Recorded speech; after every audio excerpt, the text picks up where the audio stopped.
Hello everyone. Today I am beginning the video from one of Mumbai's most historic neighborhoods, Mahim, M-A-H-I-M, Mahim. First we'll explore Mahim beach, then we will head to the historic Mahim Dargah. Okay. Now I am walking along this highway and on my right is the very famous St. Michael Church. This is the St. Michael Church, Mahi. And this is the highway, and entrance to the beach is around there. So I have to cross the road first. So this is the entrance to the beach here. And this is the highway. And just across this road is the St. Michael Church where I was standing just a while ago. So friends, this is the Mahim beach area. Beach is around there. I can see the beach from here. This is the police station building right next to the beach. The open area adjoining the beach doesn't really look like a coastline. It feels more like a ground where children cycle and play. It's also used for parking vehicles belonging to local shop owners and the police. The coastline here is small and narrow, but the view is absolutely beautiful. Most of the limited space is taken up by fishing boats. And I think this is one of the lesser known beaches, mainly because of the limited space here.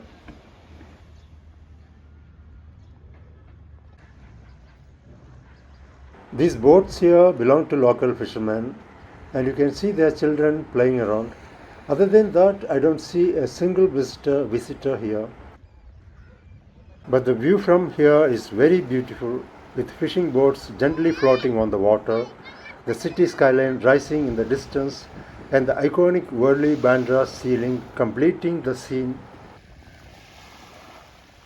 This is the Worli Bandra ceiling. And there are birds everywhere.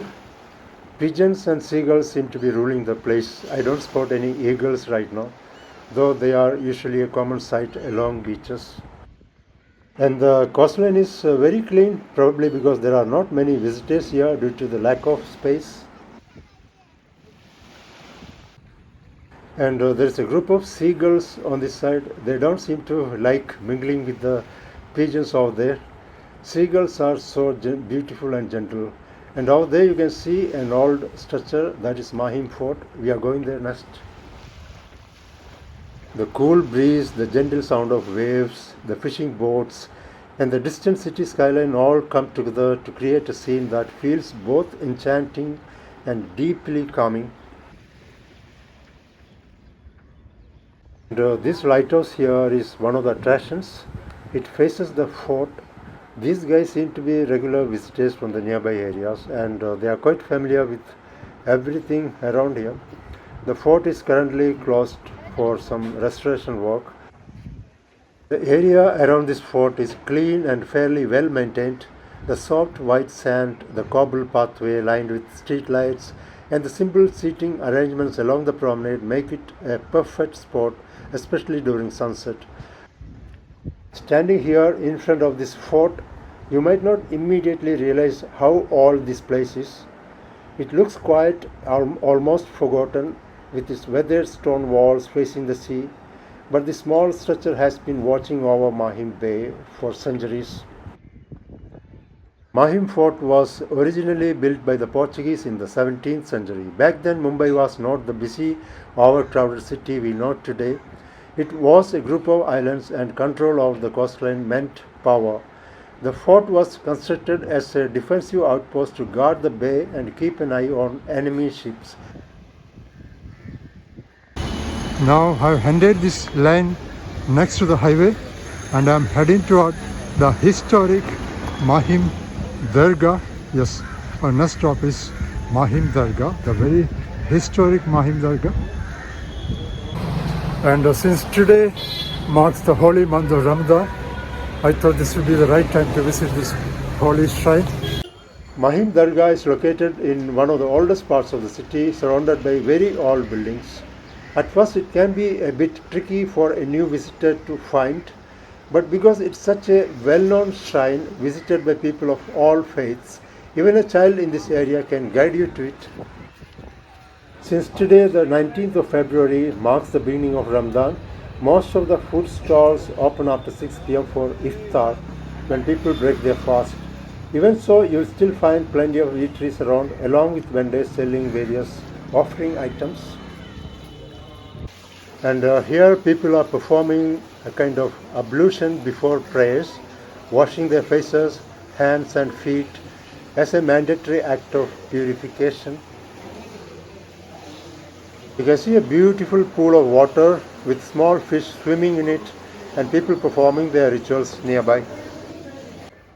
And this particular structure inside the courtyard is where prayer meetings and devotional gatherings take place. It's open, airy, and designed to bring people together. The arches, the pillars, and the simple design create a peaceful setting where collective prayers feel powerful and deeply connected. From this point, you can clearly see the main tomb structure. It stands out immediately because of its green exterior and the dome rising above it.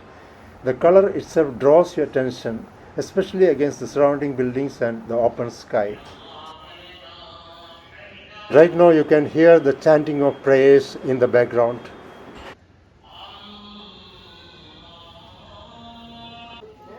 The dome on top is not overly massive, but it gives the building a sense of completeness and spiritual identity.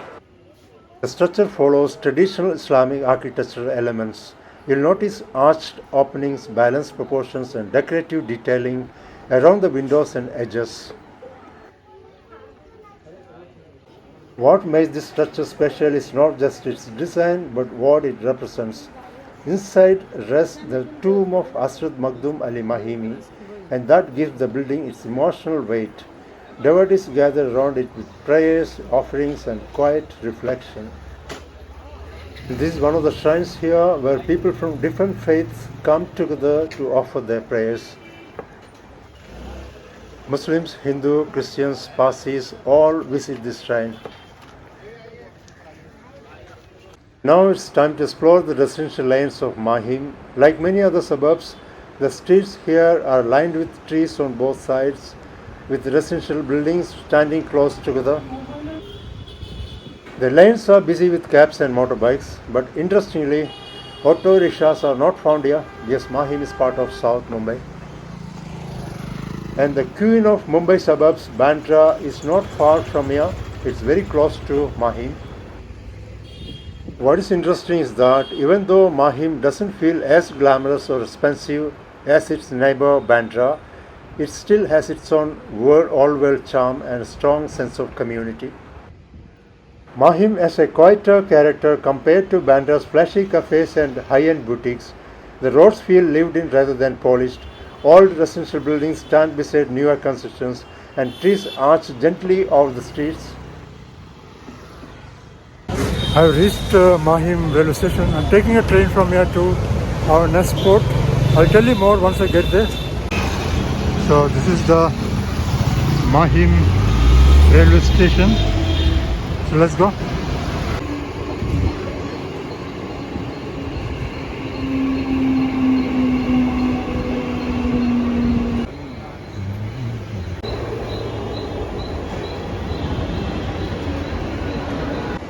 Train is almost empty because today is holiday. I just got off at Grand Road railway station and I'm heading to one of my favorite spots around here. So stay tuned. There are hundreds of shops here next to the station selling various clothes and accessories. All types of clothes here for gents and girls, ladies, kids, and accessories. And I'll take a bus from here to my destination, and bus stop is over there.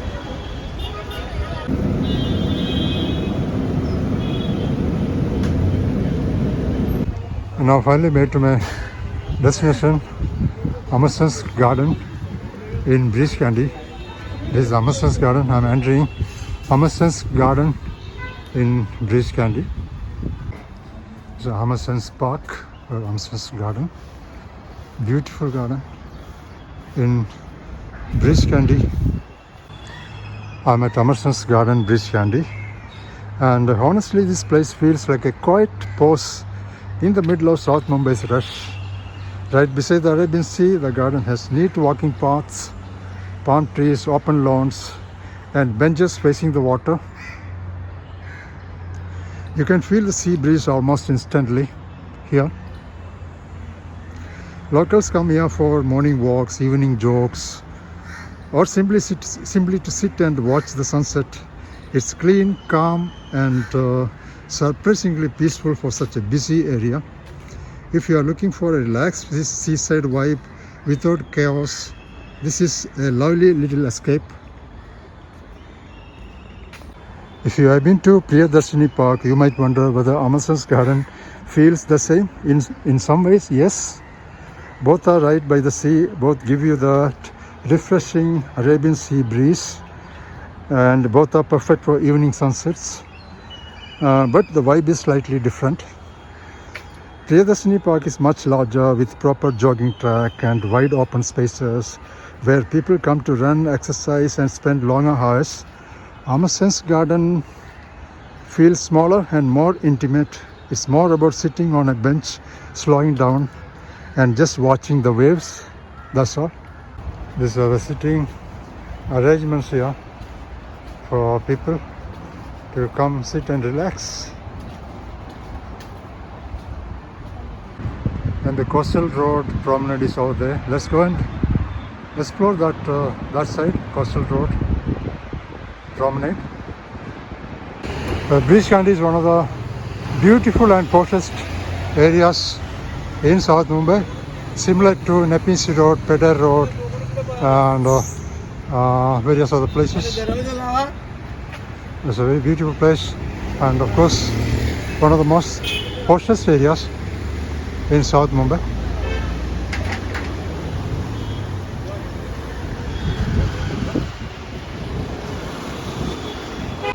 Now the time is 5:45. Let's go to the coastal road, the beautiful coastal road now.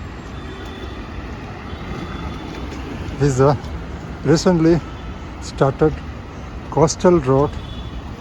So go to that side.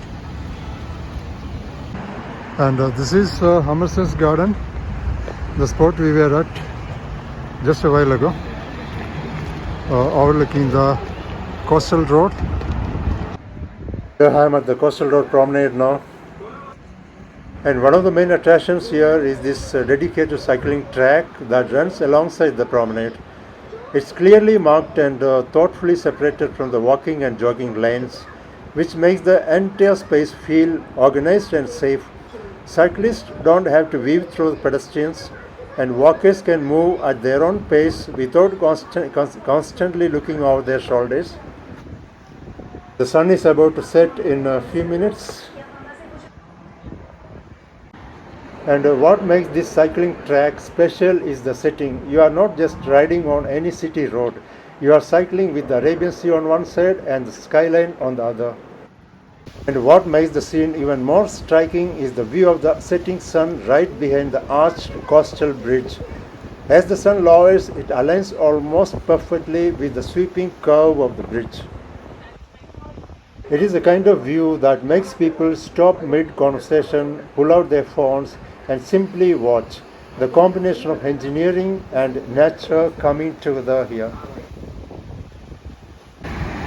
Ever since this promenade opened to the public, it has become my go-to spot in South Mumbai. The views here are absolutely stunning. Early mornings and evenings are always lively. You will see people walking, jogging, and just sitting back, soaking in the vibe.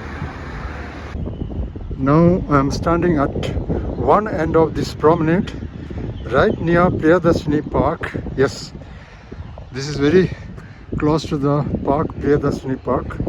You can actually see the park, Priyadarshini Park, from here.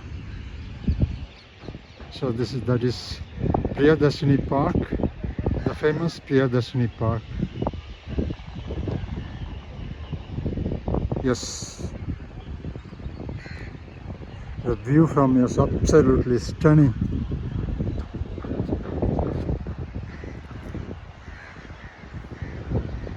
I mean the view of the Arabian Sea and setting sun. I think sunset is over. It has been a wonderful day so far. I enjoyed it very much. I hope you also liked it. You also liked the video. If you did, please share it with your friends and family. And don't forget to subscribe and do leave a comment if you enjoyed it. That's all for now. I see you next Friday evening. Bye bye. Take care. Thank you so much. Now I'm waiting for my bus to the nearest railway station.